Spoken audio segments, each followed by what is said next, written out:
غشاوة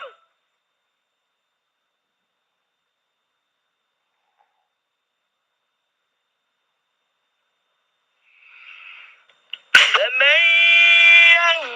يهديه من بعد الله أفلا تذكرون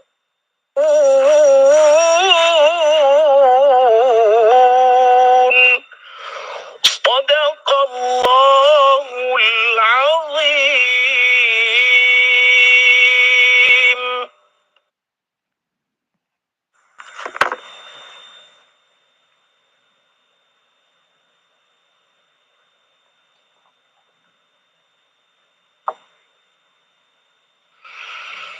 هذا بصائر للناس وهدى ورحمة لقوم يوقنون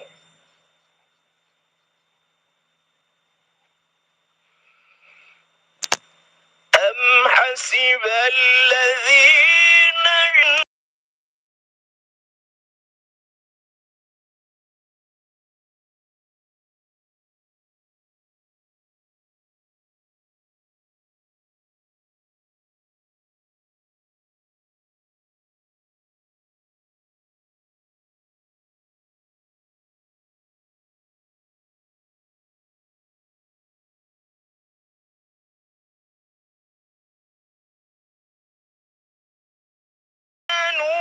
وعملوا الصالحات سواء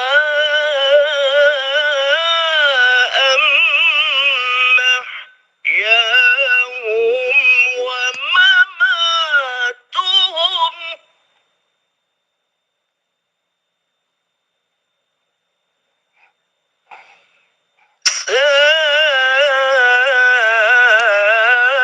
ساء ما يحكمون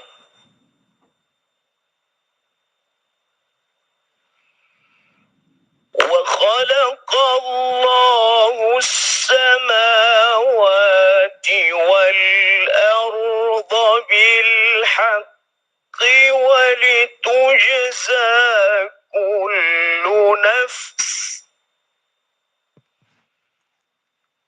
ولتجزى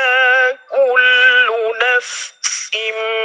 بما كسبت وهم لا يظلمون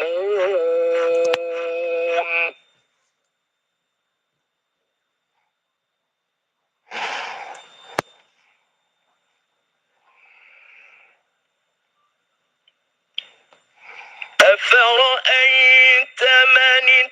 اتخذ إلهه هواه وأضله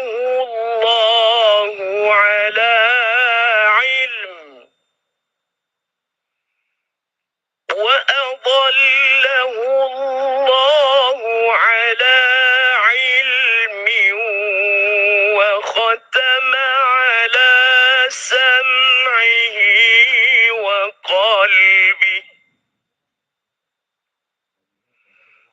وختم على سمعه وقلبه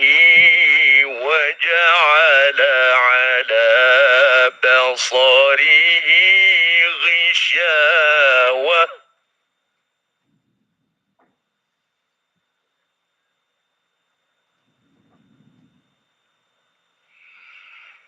فمن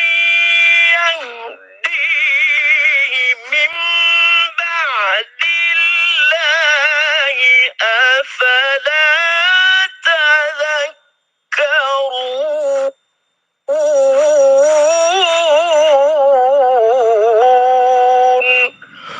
صدق الله